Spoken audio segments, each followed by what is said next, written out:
Rekonstruksi kasus pembunuhan satu keluarga yang dikubur dalam septic tank dan kebun singkong di Waikanan, Lampung. Ada 87 adegan yang diperagakan kedua tersangka dalam rekonstruksi tersebut. Motif pembunuhan itu dipicu rebutan harta warisan milik ayah tersangka.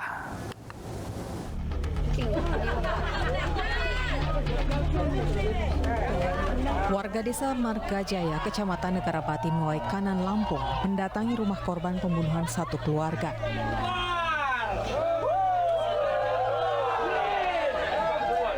Sorakan warga riuh saat satu tersangka muncul dalam rekonstruksi kasus pembunuhan satu keluarga, yakni 5 orang di desa Margajaya, Kecamatan Negarapati, Waikanan. Dalam rekonstruksi tersebut, tersangka Erwinudin memperagakan sejumlah adegan pembunuhan dan pembuangan jasad 4 korban. Korban merupakan satu keluarga, yakni suami istri Jainuddin dan Siti Romlah, Wawan, dan seorang cucu perempuan Jainuddin berusia 5 tahun. Keempat jasad korban dimasukkan ke dalam septic tank di belakang rumah. Sementara satu korban, yakni Juanda yang baru pulang dari merantau, dibunuh tersangka. Erwin mengajak anaknya Dewe untuk membuang dan mengubur jasad Juanda di kebun singkong. Kedua tersangka sempat menginap bersama jasad Juanda selama sehari semalam sebelum dibuang ke kebun. Ada 87 adegan yang diperagakan dalam rekonstruksi yang digelar di rumah korban dan kebun singkong. Dia dengan cekcok, dia ke belakang sebentar ke dapur mengambil kampak, kemudian menghabisi saudara Wawan sebanyak 2 kali pukulan.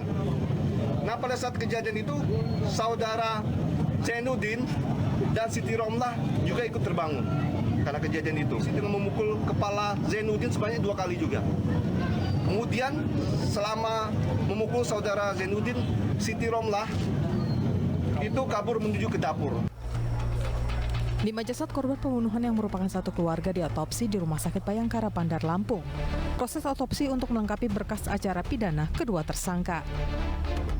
Kasus pembunuhan satu keluarga terbongkar usai ditemukannya 4 jasad yang terkubur dalam septic tank di Desa Margajaya, Kecamatan Negarapati, Waikanan. Sementara 1 jasad ditemukan dikubur di kebun singkong. Pembunuhan satu keluarga baru terkuak setelah para korban dilaporkan hilang pada Juli 2022. Pasalnya, sejak setahun lalu, warga desa Margajaya tidak pernah melihat Jainuddin dan keluarganya. Polisi menduga adanya pembunuhan terhadap para korban. Polisi pertama kali mencurigai Dewe, 17 tahun, yang merupakan cucu Jainuddin.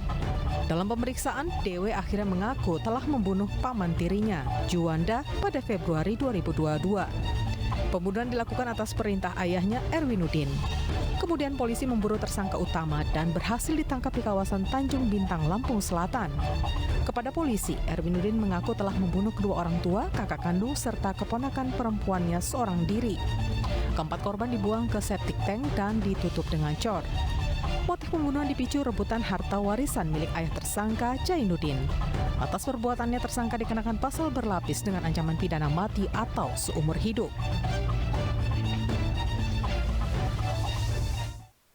Sementara itu, pemirsa, seorang pria di Rejang Lebong, Bengkulu menghabisi nyawa kakak kandungnya karena perkara warisan. Usai membunuh, pelaku kabur sebelum akhirnya berhasil diringkus polisi di Musirawas, Sumatera Selatan.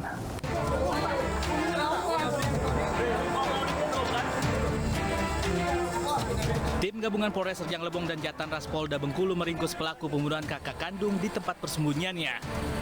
Rozik, 24 tahun, dibekuk di Musirawas, Sumatera Selatan setelah bersembunyi selama 3 hari pasca pembunuhan. Insiden berdarah tersebut terjadi pada 3 Juni di wilayah Kecamatan Kota Padang, wilayah hukum Rejang Lebong, Bengkulu. Korban ditusuk oleh adik bungsunya menggunakan pisau tepat di punggungnya hingga tewas. Dari keterangan polisi, pelaku menghabis nyawa kakak kandungnya setelah cekcok perihal warisan. Pasalnya, korban tidak terima dituding ingin menguasai lahan perkebunan warisan orang tua mereka. Sementara menurut pelaku, dirinya berniat menjual kebun warisan, namun korban tidak setuju. Pelaku juga mengaku menyimpan dendam kepada korban karena sering bertindak kasar dan kerap menganiaya dirinya. Di antaranya bahkan pernah menggunakan senjata tajam. Kau tidak sakit hati? Tidak. Karena dia nak jual itu kau tidak sakit hati? Tidak sakit hati. Kau pernah ditujanya juga kan? Iya, pernah. Tapi aku tidak balas dendam, tidak sakit hati sama dia. Kau bunuh tuh? Kau bunuh tuh? Aku bunuh tuh itu aku silap dan bukan silap. Maksudku tuh aku membela diri. Motif tersangka melakukan perbuatan tersebut karena tersangka sakit hati dengan kakak kandungnya sendiri.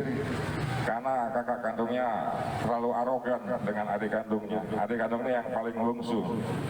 Korban ingin menguasai kebun milik orang tuanya yang ada di Tanjung Gelang, di Tran, Desa Tanjung Gelang, Kecamatan Kota Padang.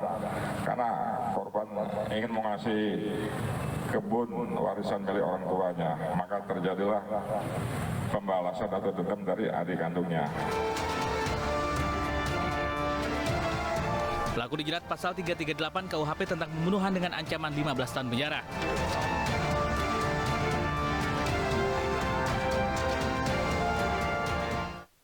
Sementara itu, pemirsa, 3 orang karyawan koperasi di Goa, Sulawesi Selatan diserang dan dianiaya orang tak dikenal. 1 orang tewas di lokasi dengan sejumlah luka akibat senjata tajam, sementara 2 orang lainnya kritis.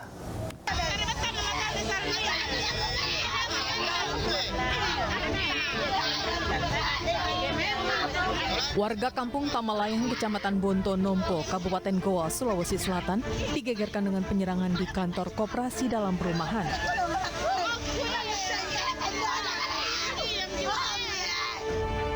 3 karyawan koperasi menjadi korban penyerangan sadis orang tak dikenal. 1 orang tewas, 2 orang kritis akibat luka terkena senjata tajam.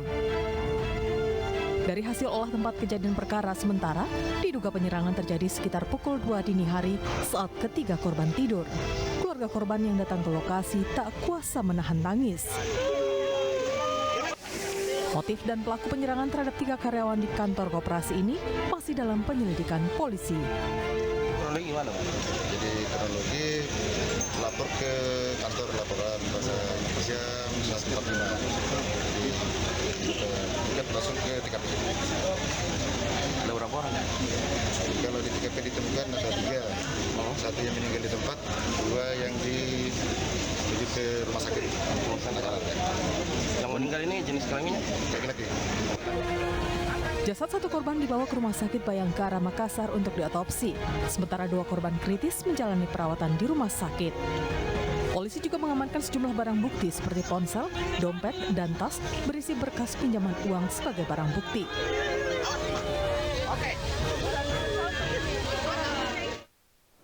Pemirsa, 1 keluarga yang terdiri dari ibu dan 2 anaknya di Kepulauan Sula, Maluku Utara tewas dibunuh.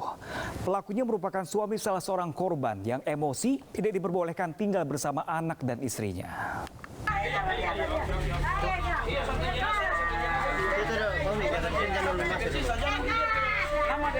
Satu keluarga yang terdiri dari ibu dan 2 anak ditemukan tewas mengenaskan di rumahnya di Desa Rawamangoli, Kabupaten Kepulauan Sula, Maluku Utara. Para korban merupakan Seska Derek, Mareke Lure, serta Christian Johannes Lure.